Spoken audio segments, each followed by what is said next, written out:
Okay, perfect. I think I know what you wanted to do with the paper clips, but let me know if this was your vision. That's, I always clip them together so I can just turn it around. That's it. That's how I can. Let me just take the 10 seconds. I make a couple of changes.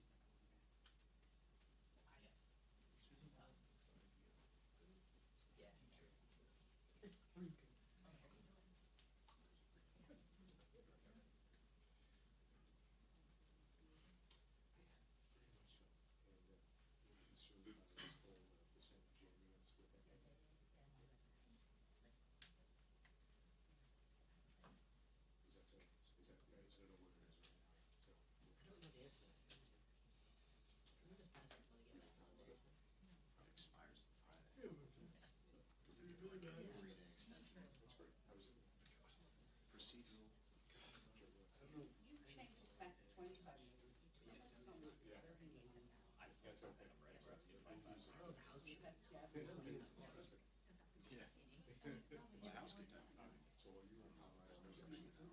We did Google it, and it was all just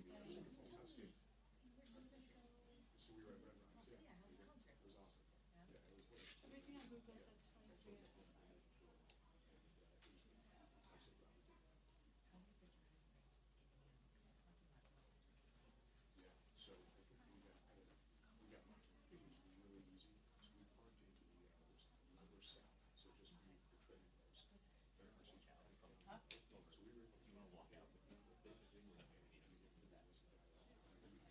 I'll move myself. Do you want your water? Oh, nah, I'm good.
Heads up.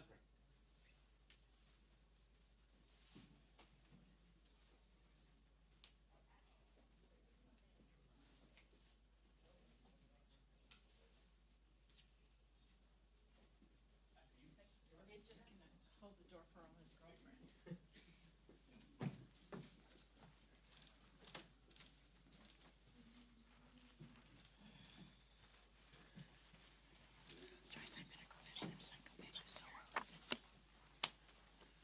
All right, good morning.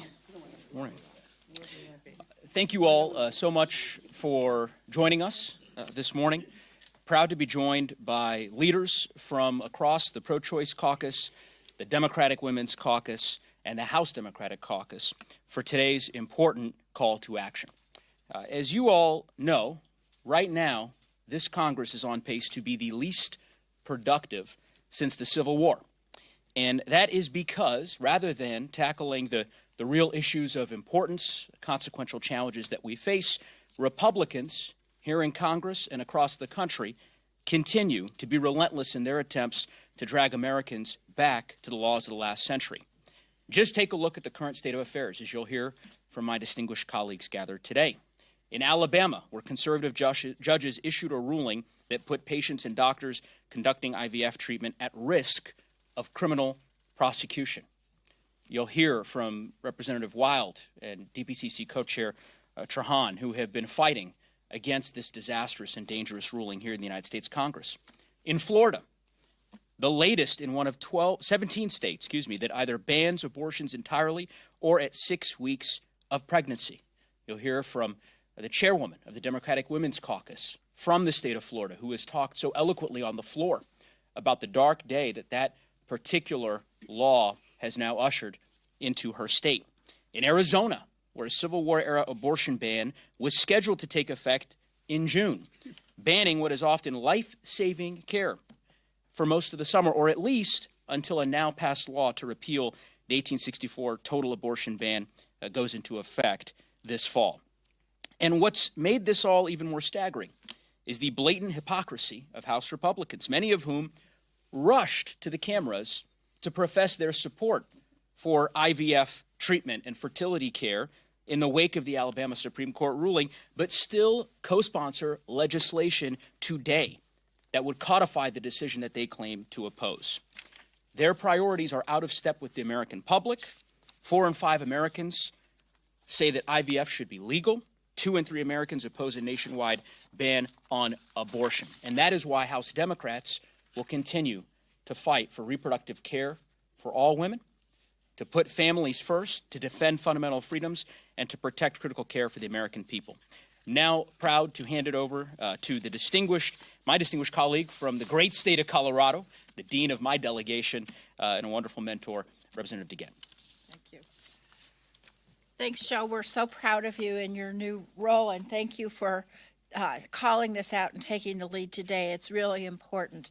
I'm the co-chair of the Pro-Choice Caucus in Congress, along with Congresswoman Barbara Lee from California. And we can't say it enough. Roe versus Wade was the law of the land for 50 years. But today, thanks to an extreme Supreme Court and a Republican Party that won't help us, we are taking our country backwards. Girls like my 2-year-old grandbaby now have fewer rights than I do. Let that sink in. Extreme, out-of-touch, anti-choice Republicans are hell-bent on stripping away the right to reproductive care even from even more Americans. And don't be mistaken. Don't let them fool you.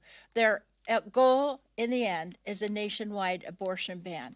They realize that it's not popular among Americans right now, so they think if they don't talk about it, that nobody will remember.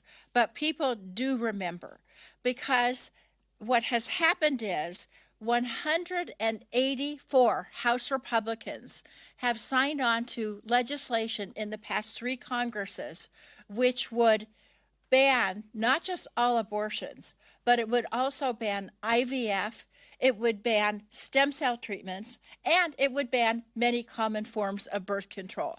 That's how extreme the House Republicans are, and we won't let them forget that as we go along. The current Speaker of the House said that overturning Roe versus Wade was good for our nation and a joyous day. The leader of the Republican Party just said that states should be able to monitor pregnant women and prosecute them if they get pregnant. That's, by the way, what Donald Trump said just last week.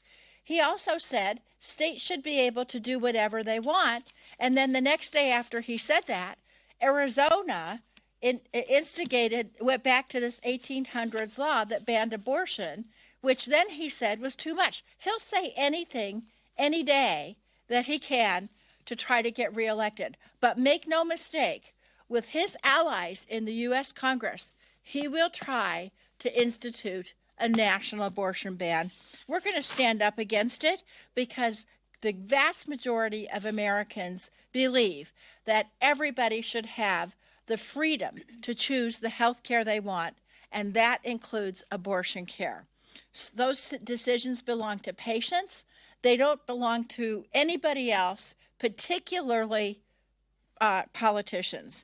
So I want to again thank my colleague from Colorado, because we're going to fight to the end. And at the end, when we take that back to the majority, the very first thing we're going to do is to pass the Women's Health Protection Act, which will codify Roe versus Wade. Thank you. Thank you, Representative DeGette. Now gives me great pleasure and a real honor to introduce the distinguished gentlewoman from Ohio, Chair Emeritus of the Congressional Black Caucus, who's led the fight for reproductive care in the state of Ohio year after year, Representative Joyce Beatty. Thank you so much. Let me say to you, Assistant Leader Joe Neguse, thank you for standing with us. Thank you for your leadership role in this, because certainly, as we know, this is not just a women's issue. It's a family issue, and it involves men and women, and we proved that in August and November in the great state of Ohio when we fought back and we prevailed. Thank you to all of my colleagues who are here today. Thank you to the press for joining us as we continue our unwavering commitment to justice in reproductive health care. And it's very important for me to say that we are continuing to sound the alarm regarding Republicans' attacks on reproductive health care. Now, I'm not going to sugarcoat it for you. Republicans have launched an all-out assault on reproductive health care and pregnancy outcomes.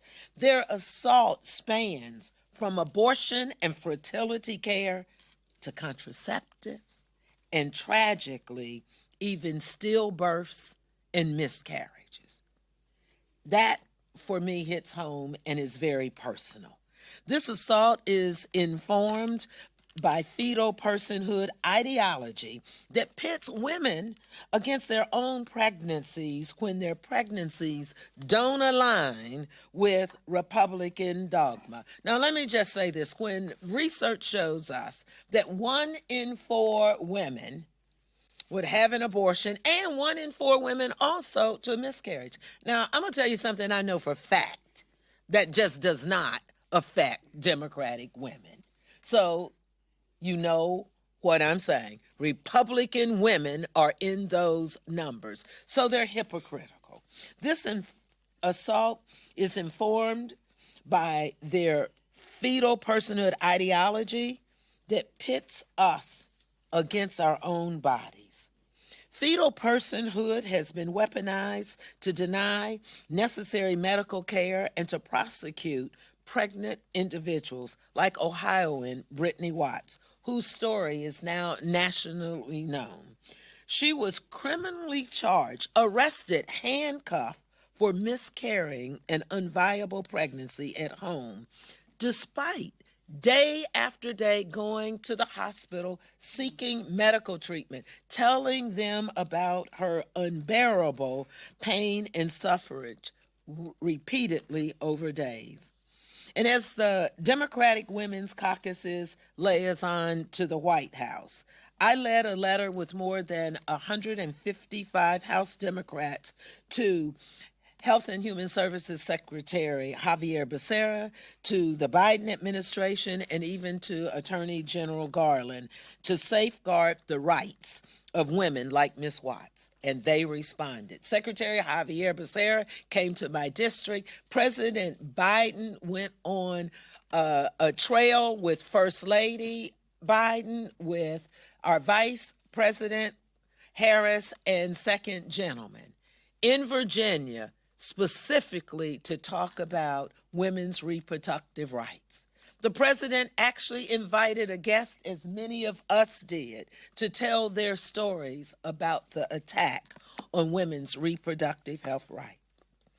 Nevertheless, Republicans persist with their 2025 Republican Study Committee, the RSC, budget, aiming to deny healthcare providers Title X funding for family planning. By doing this, they not only hinder access to abortion, but also deny other essential healthcare services to low-income, to uninsured women, including screenings for cancer, diabetes, and hypertension. House Republicans are clear regarding reproductive health care. They resist it and restrict it at every turn, endangering American lives and families. We believe, as House Democrats, We oppose them, and we want the record to be clear. We will continue in this fight protecting women's health and the rights of all American women and their healthcare providers. I want to thank you for allowing me to participate in this. We will continue to stand up for women. We ask all watching and listening to us to stand with us. Now it gives me great pleasure to hear from our chairwoman, our leader of the Democratic Women's Caucus, Congresswoman Lois Frankel, and my classmate. That's right. Thank you, Representative Beatty, and to my colleagues and Representative Neguse for your leadership here. Well, let's bring this map forward, can we? You can hold it. Lois Frankel from Florida. Take a look at the map. This tells the story. The states that are darkened, you'll see those are the states that either ban or severely restrict access to abortion.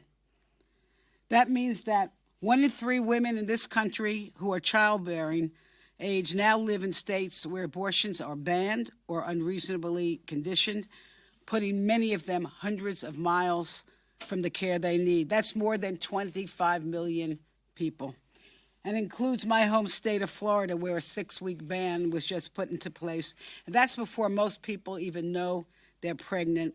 And it's creating a new threatening chapter in the South. Look at this. Where does a woman who needs access to legal abortion go? Listen, it's just common sense to know that we don't walk in other people's shoes. We don't know other people's situations. There's so many reasons why somebody may make the deeply personal decision to have an abortion. It could be a birth control failure. It could be rape or incest, or carrying a pregnancy would endanger someone's life. And I'll put this in very, very simple terms. Abortion is a medical decision. Politicians should not be interfering with the medical decisions between a person and their doctor. And doctors and nurses should not have to risk criminal prosecution for treating a patient that stands in front of them. Government should stay out of exam rooms, period. And throwing the decision of illegal access to abortion back to the states is plain backwards. That's why we're committed to passing the Women's Health Protection Act, which prohibits states from banning abortion and remove unreasonable restrictions. We want to ensure that all women have access to a legal abortion, regardless of their zip code. When it comes to reproductive freedom, we believe in women's rights, not state rights. And with that, I will yield to our member from Massachusetts, Lori Trahan. Thank you. You're Thank you, welcome. Chair Frankel. Thank you, Assistant Leader Neguse, and to all my colleagues who stand with me today. Last Wednesday was another dark day for millions of women in our country who are facing extreme Republican abortion bans, this time in the state of Florida. Since the Supreme Court's disastrous decision to overturn Roe v. Wade 2 years ago, we've seen just how dangerous these bans are. In Texas, women experiencing severe complications from their pregnancies have been forced to wait until they're septic to receive treatment. In Idaho, women have been forced to wait in the parking lot of a hospital until their life is in imminent danger to access the care that they need. And in Alabama, women who turned to IVF as their last hope to start a family were denied family-creating care for weeks. The reality is that today, because of the laws written and passed by Republicans, women have been systematically stripped of their reproductive rights, and they have been denied the freedom to make their own decisions about their health and their families. Women in Florida woke up last Wednesday to the same reality. Florida's ban on abortion care after 6 weeks of pregnancy is downright cruel, instituting a timeline so short that many women don't even know they're pregnant yet. And the worst part is Republicans here in Washington are complicit in these state laws. They've done nothing, absolutely nothing, while women they represent are suffering from anti-abortion policies that they have pushed for years. They won't even address something like IVF. a procedure millions of women have undergone to have children of their own. I was one of these women, 1 in every 8 in our country, who experienced fertility challenges at some point in their life and who turned to this treatment. My husband and I tried everything before resorting to IVF as our last hope. And every morning I wake up so grateful that that treatment gave me my 2 beautiful daughters. But for some reason, whether they're scared of extreme anti-abortion groups or because they truly believe that women should be denied this care, House Republicans are content with IVF living in limbo. They're okay with women living with less rights than their mothers and grandmothers, and they're silent when Donald Trump voices support for Republican states surveilling pregnant women and punishing them if they seek abortion care. I want to be clear about this. We will not let Republicans off the hook for their extreme position that's completely out of touch with the American people. You either believe decisions about a woman's health are between her and her doctor, or you believe that politicians are better suited to make those calls. House Democrats know where we stand, and we will not equivocate. We don't need to read a campaign memo to tell us what we support. We trust women, and we won't stop fighting until we restore the full suite of reproductive rights for every woman in America, no matter their zip code. It's now my pleasure to turn it over to a fearless and tireless champion for women and for IVF access, Congresswoman Susan Wild. Thank you so much. And hello, everyone. It's really good to be here with you today.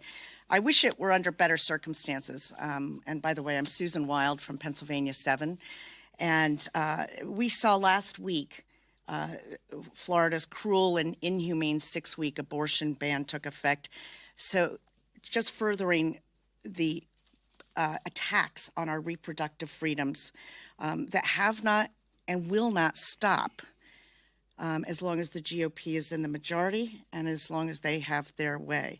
When the Supreme Court took the cruel but frankly unsurprising step to overturn Roe versus Wade, my heart broke for all the women whose basic reproductive freedom would now be in jeopardy. And I came at this as somebody who was in college when Roe versus Wade was decided and went to high school with girls who had had illegal abortions.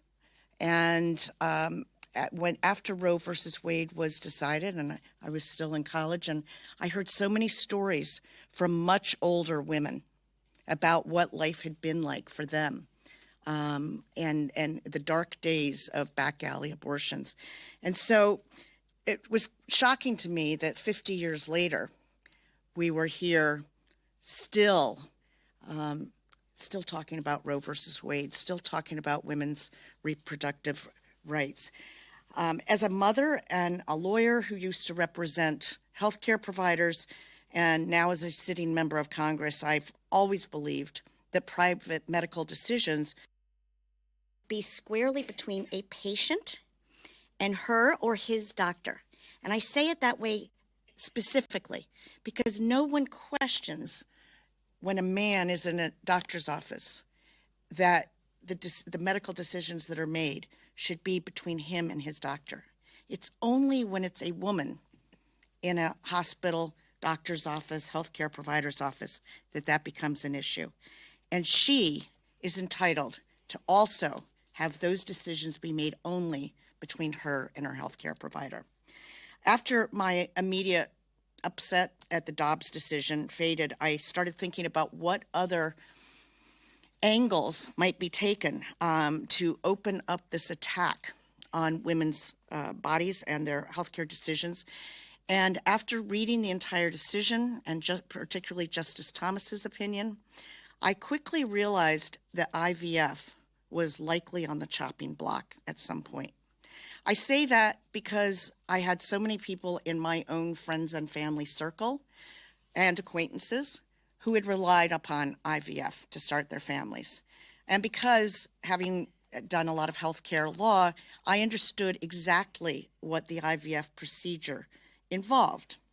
And so I immediately went back to my team and I asked them to work on drafting a bill which would codify the right to in vitro fertilization. And over the course of a year, my wonderful staff worked with Legislative Council and others to craft what turned out to be the Access to Family Building Act. And that act would codify a right to in vitro fertilization and other assisted reproductive technologies at the federal level. Remember, medical science is changing on a daily basis. We don't know what the next great place will be that we might be able to get some sort of fertility assistance and that kind of thing. So we want to make sure that these medical technologies that are so wonderful that we as a country are able to develop, we want to make sure they are available to everybody. And I did this because I knew that extreme politicians who were intent on controlling women and women's bodies, but it's all part of this control of women generally, that they would not stop at abortion rights, that they were coming after all forms of reproductive health care. And presciently, 1 month after I introduced this bill on the House floor, the Alabama State Supreme Court made the heartbreaking and cruel decision to classify frozen embryos as children, throwing IVF patients and providers into a state of confusion and panic. Almost immediately, clinics halted procedures, and for anyone who knows anything about the IVF process, that meant that women who had already undergone medical treatment, drugs to stimulate their ovaries to produce eggs, some of whom had had the eggs actually removed and held for future implantation. This is not, by the way, an easy process. It is long, it's painful, it's complicated, and it's very expensive. And so these Alabama women who were literally in the middle of that process were stopped from receiving further treatment. I can't even imagine the heartbreak that they must have felt, because just committing to IVF for so many people, and I've talked to so many of them now, just committing to it is such a huge investment of money, of faith, of discussions with partners, family, that kind of thing.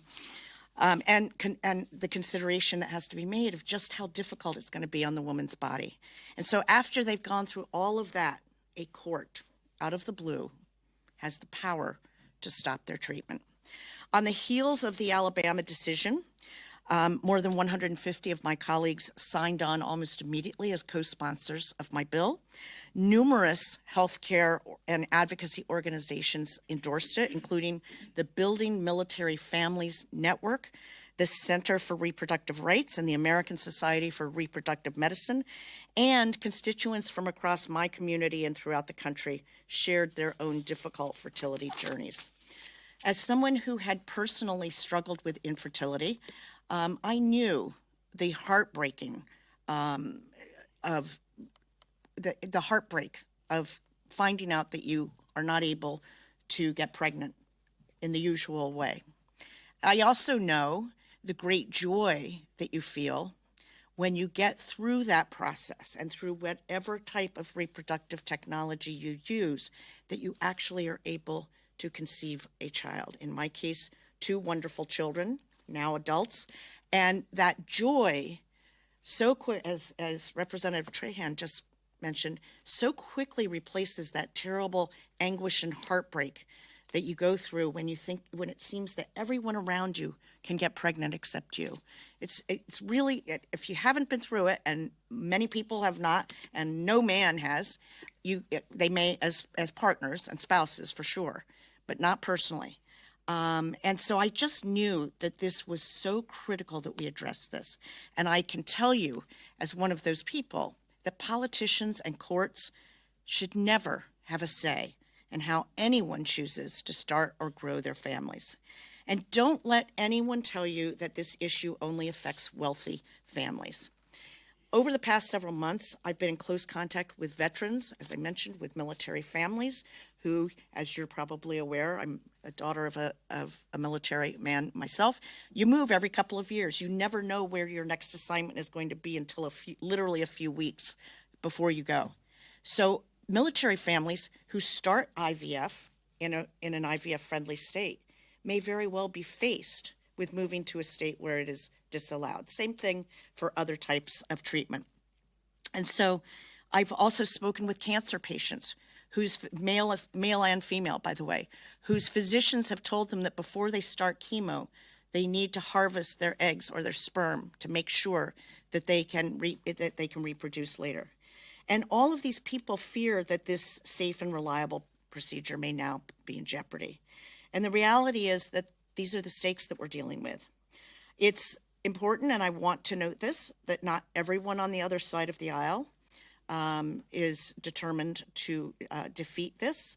I applaud the scant handful of my Republican colleagues who have signed on to my bill to protect IVF. I would also note that Senator Romney has commented that he would have fewer grandchildren were it not for IVF. And I suspect that if everybody in Congress, including the Senate, took a quiz or took a survey, we would find that the numbers of people who have needed fertility treatments or that their daughters or spouses or whatever have would be astronomical. It really should not be a partisan issue. It shouldn't even be controversial. But the threats of criminalization still have not stopped.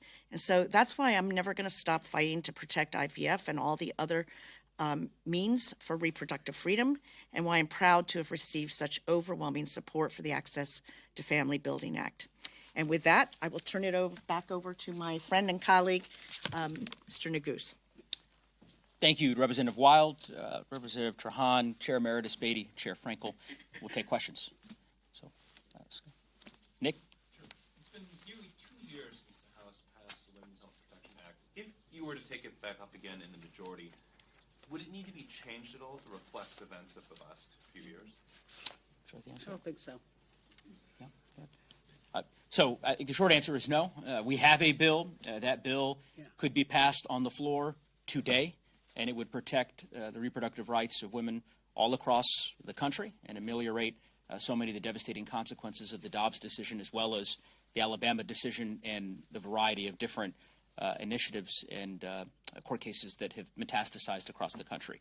That bill actually was offered, just for your reference, as the previous question yesterday in response to a bill that the House took up. I know you all are well aware and familiar of this, but House Republicans decided that the top priority for this week was the Hands Off Our Home Appliances Act. Right? They're fighting for refrigerator freedom and liberty in laundry. Those are not my words. These are the names of the bills that they've pursued. And so Representative Chu, the chairwoman of the Congressional Asian American and Pacific American Caucus, introduced as a previous question consideration of the very bill that you mentioned. And it is unfortunate and regrettable that all of our Republican colleagues voted against it. Yeah, I was just going to say there's other legislation that, of course, we would want to pass, including Folded in. or whether it's folded in or just separate pieces, access to contraception as well as access to IVF.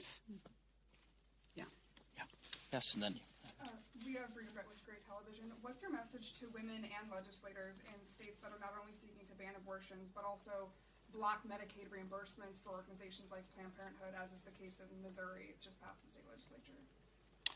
I would say we hear you, and we are fighting for you each and every day here in our nation's capital. Chairwoman Bailey? We also, as Congresswoman Frankel said, we have other pieces of legislation. We have equal access to abortion coverage in Health Insurance Act that's out there. And I think we have to continue to do what we're doing here to educate the public. We've seen attacks on health care ever since I've been in Congress and before. But when we educated and got women and families and men behind us, we prevailed, like with the Affordable Care Act, Health Care Act. We're doing the same with this because it is unfair when you think of the years, 50 plus years with Roe v. Wade, and for this to happen at this time. I am very hopeful and positive that when we are in the majority, that we will be in a much better position for fairness to all women. Can I just also say, laws like the one that you just mentioned in Missouri create a true class system in our healthcare system. And to some extent, we already have a bit of a class system, but the Affordable Care Act went a long way towards alleviating that. But basically, a law like that says that if you are not wealthy, you're not entitled to good medical care. And that, to me, is devastating. And by the way, yesterday I met with a military wife who was telling me that in the United States, there are only 8 military clinics that offer IVF treatment. And so that means if you're stationed in Alabama or Oklahoma, you've got to get to one of those clinics because military families rely on military hospitals for their medical care. And that's yet another example of the disparity. And so, and as I mentioned before, IVF is a long process. So it's not as though you can just fly to California and start the process and go back to your home station. So the disparities that we are seeing would be so much accentuated by that kind of law. Yeah, a very simple message. We are committed to reproductive freedom for America's women, and that's going to include Women's Health Protection Act, overturning the Hyde Amendment, which you refer to, which has to do with funding and these other issues that we've discussed today. Sir? And then Certainly, you've pointed out what you believe is Republican hypocrisy on this issue, but we have seen a number of Republicans being very vocal against the Supreme Court decision in Alabama. We've seen Congressman Mike Carey from Ohio proposing an IVF bill that would provide access to more low-income families to get IVF treatment, and then someone signed a discharge petition for a IVF codifying bill. Do you see that as progress or as an opportunity to work with the other side on some type of compromise that could expand access? I would simply say, and then I'll refer to co-chair Trahan from the DPCC, actions speak louder than words.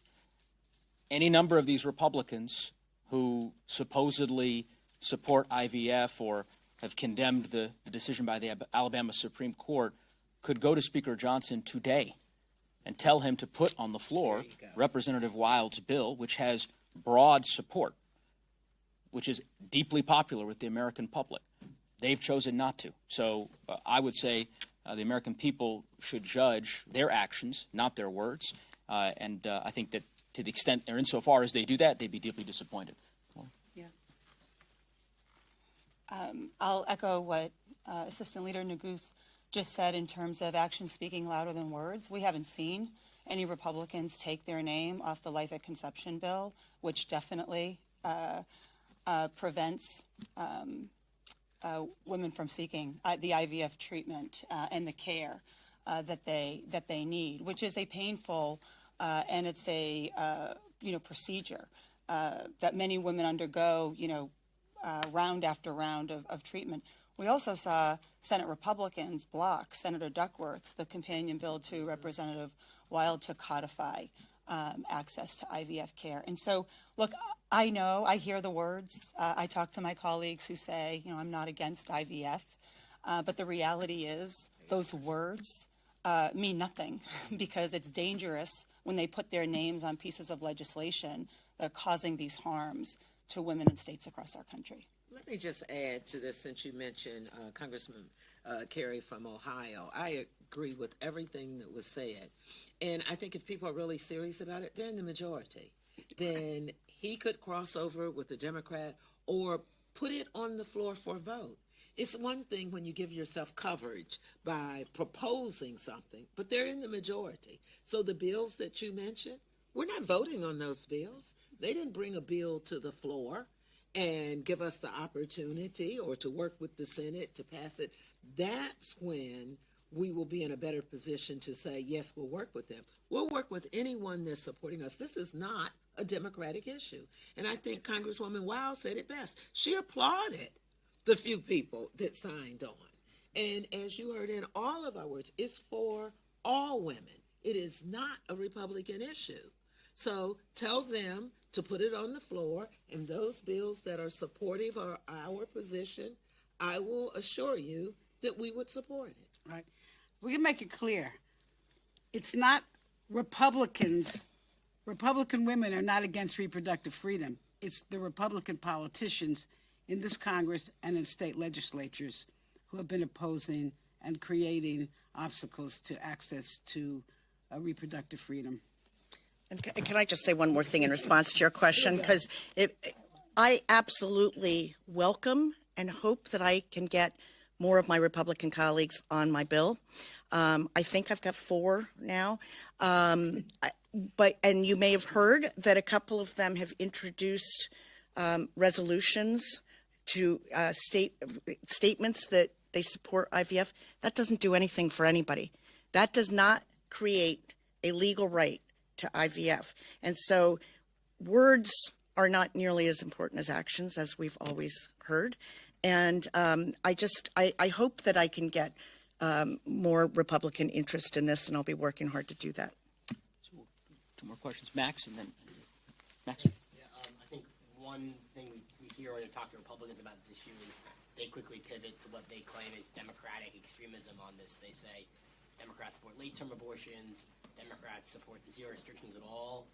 They sometimes cite stories which I think aren't proven, but that, Democrats want babies to be born and then killed. What is the Democratic response to that when you hear just Republicans not even engaging per se with what you guys are saying, but pivoting to different? It doesn't happen. Right. Chair Frankel. It's absurd. Yeah, okay. When you think about, they also profess to be the party of families, yet they don't put monies in for child care. They want to take away monies out of SNAP for food. They come up with these ridiculous statements. They won't even support it if your life is at risk for it, or if you were raped, and they're against every form of it. And I think this is their excuse to give this rhetoric back to the American people to cover for themselves. Well said. Chair Frankel, anything to add? Well, yeah, she said it. It is ridiculous. There's none of us. I know no one who's for reproductive freedom who is in favor of harming someone who is born. And if you look at the amendments, the referendums around the country, it talks, in Florida especially, we talk about viability, the Roe v. Wade, which is the Roe v. Wade standard. And I would just say that that's their rhetoric to try to avoid what most people want, which is access to legal abortion without bans and without unreasonable restrictions. I just have to put it more bluntly. That is a GOP lie. Babies are not being killed after birth. This is some fantasy that they have developed, that they're spreading through their many sources of misinformation. There is no healthcare provider alive that would ever stand by and watch that kind of thing happen. Yeah, okay. Yes. Trump allies are calling on Trump if he becomes president. Can you talk a little louder? Yeah. Trump allies are calling on Trump, if he becomes president, to enforce the Comstock Act, the federal law, as a national abortion ban. And I was just wondering if House Democrats have talked about taking legislative action to repeal or modify the law. Well, I would just say, first and foremost, when the former president's allies or the former president himself make these outlandish and dangerous statements, the American public ought to believe them. Because we've seen time and time again the ways in which the former president and his sycophant supporters here in the Congress have undermined the fundamental freedoms of women across our country and Americans as well. I would just say, with respect to that particular issue, I suspect that would be a matter for the House Democratic Caucus to discuss. I'm not aware of any particular conversations, but if anyone wishes to. Yeah. Yeah. Any other questions? Well, again, just want to thank my colleagues, Chair Emeritus Beatty, Chair Frankel, Co-Chair Trahan, and Ranking Member Wild for their leadership. A question was posed as to our message to the country. I would say that the 4 women here on this stage are a beacon of light in their respective states, particularly very dark days in some of our states. And House Democrats are going to continue to do everything we can to fight for the freedoms of each and every American. So thank you all for joining us. Thank you. Good job. Thank you. Hold on. I want my team. I want them to